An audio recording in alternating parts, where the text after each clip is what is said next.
السلام علیکم، میں ڈاکٹر فرخندہ، ایسوسیٹ پروفیسر شعبہ اردو۔ میں نے اس سے قبل اردو ڈرامے کی تاریخ پر لیکچر دیا تھا، اسی کا بقیہ حصہ میں پیش کروں گی کہ اردو ڈرامے کی تاریخ میں پارسی کمپنیوں کا بہت زیادہ اہم رول رہا ہے، اور انہی پارسی کمپنیوں نے ہمیں رونق بنارسی جیسے، آغا حشر کاشمیری جیسے بہت بڑے ڈرامہ نگار دیے، اور آغا حشر کاشمیری نے بہت سارے ڈرامے لکھے: ہیر رانجھا، عہد وفا، خون سفید، شہید وفا، خون ناحق، گلنار فروز، نیک پروین، سلور کنگ، بے پناہ ڈرامے لکھے آغا حشر نے، اور اسی لیے ان کو اردو ڈرامے کا شیکسپیئر کہا جاتا ہے۔ اسی زمانے میں ایسے ڈرامے لکھے گئے جن کو کتابی شکل دی گئی، اور اب ان کو پڑھ کر بھی لطف اندوز ہو سکتے تھے۔ اس سے پہلے جو ڈرامے لکھے جاتے تھے وہ خالی تھیٹر کمپنیوں کے ذریعے دکھائے جاتے تھے، اب کتابی شکل میں بھی ڈرامے آنے لگ گئے تھے۔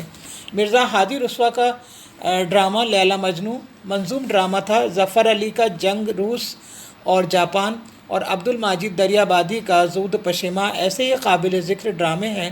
تاج ادب میں امتیاز علی کا ڈرامہ انارکلی کوہ نور ہیرا ہے، یعنی اب تک اردو ڈرامے میں شاہکار جو ڈرامہ ہے وہ انارکلی ہے، جو کہ بیش قیمت ہے۔ یہ ایک عام مقبول ڈرامہ ہے جس کی مثال آج تک نہیں ملتی۔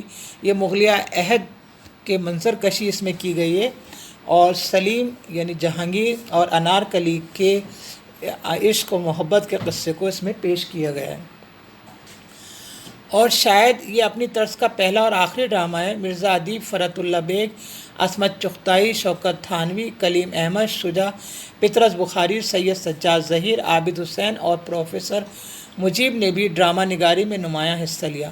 موجودہ دور کے ڈرامہ نگاروں میں سید عابد حسین اپنا ایک خاص مقام رکھتے ہیں، جنہوں نے پردہ غفلت لکھا تھا۔ اردو ڈرامہ برابر ترقی کر رہا ہے، مگر افسوس یہ ہے کہ موجودہ دور میں بہت کم اچھے ڈرامے لکھے گئے ہیں۔ پھر بھی ڈرامے میں اچھا خاصا اضافہ ہوا ہے، لیکن اچھے اور ادبی ڈرامے انسان کی فطری نقل و حرکت کو بڑے مؤثر انداز میں پیش کرتا ہے۔ ارسطو نے اپنی کتاب میں لکھا کہ انسان چونکہ ابتدا میں جنگلی جانوروں کی سی زندگی گزارتا تھا، اس لیے لڑائی جھگڑے کے مناظر اگر ڈرامے میں پیش کیے جاتے تو انسان اپنے ماضی کے حرکات و سکنات میں کھو جاتا ہے۔ صنف ڈرامہ موجودہ دور میں انتہائی مؤثر صنف ہے، جس کا اثر براہ راست انسان کے دل اور دماغ اور جذبات پر پڑتا ہے۔ یہی وجہ ہے کہ دنیا کی تمام زبانوں کے ادب میں ڈرامہ انتہائی مقبول صنف رہا ہے۔ اس کا حال بھی کامیاب بھی ہے اور مستقبل بھی اچھا ہوگا۔ اردو ڈرامہ میں جو نمائندہ ڈرامہ نگار ہیں، آغا حشر کاشمیری، جن کے بارے میں ہم نے ابھی پڑھا ہے کہ آغا حشر کاشمیری نے 1879 میں بنارس میں پیدا ہوئے اور کشمیر کے رہنے والے تھے، لیکن معاش کے لیے ترک وطن کرنا پڑا، اور بنارس مستقل سکونت اختیار کر لی اور وہیں پر یہ رہتے تھے۔ ڈرامہ نویسی سے آغا حشر کو ابتدا سے شوق تھا۔ وہ زمانہ تھا جب کہ ڈرامہ تھیٹر اور نوٹنکیوں تک محدود تھا۔ آغا حشر نے پہلا ڈرامہ 1601 میں لکھا۔ اس شوق نے موصوف کو بنارس سے بمبئی پہنچا دیا، جہاں ابتدا میں وہ الفریڈ تھیٹرکل کمپنی میں ملازم ہوئے، اور خود نے بھی اپنی ایک کمپنی بنائی۔ آغا حشر سے پہلے ڈرامے کا معیار بہت گرا ہوا تھا۔ زبان، مکالمے، منظر کشی، جذبات نگاری کا کوئی معیار نہ تھا۔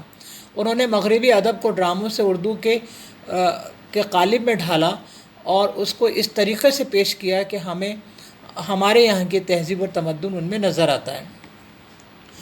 ان کے پہلے دور کے ڈرامے پرانی روش پر لکھے گئے، جس میں ترجموں کی تعداد زیادہ ہے، مکالمے زیادہ تر منظوم ہیں۔ اس دور کے نمائندہ ڈراموں میں صید ہوس، مار آستین، آفتاب محبت، شہید ناز اور خون ناحق قابل ذکر ہیں۔ دوسرے دور کے ڈراموں میں نثر کا عنصر غالب ہے۔ آغا حشر کی انگریزی صلاحیت زیادہ نہ تھی، تاہم انہوں نے شیکسپیئر وغیرہ کے ڈراموں کے اردو ترجمے کیے ہیں، لیکن انگریزی سے کم واقفیت ہونے کے سبب اصل ڈراموں کے مفہوم بھی بدل گئے۔ بعض جگہ ٹریجڈی کامیڈی اور کامیڈی ٹریجڈی بن گئی ہے۔ سفید خون، یہودی کی لڑکی، سلور کنگ جیسے ڈراموں میں یہ خامی بآسانی دیکھی جا سکتی ہے۔ امتیاز علی تاج ایک اور اہم ڈرامہ نگار ہیں، جنہوں نے اردو کے اندر ایک شاہکار ڈرامہ لکھا جس کا نام تھا انار کلی۔ اس کے اندر مغلیہ عہد کی عکاسی کی گئی ہے۔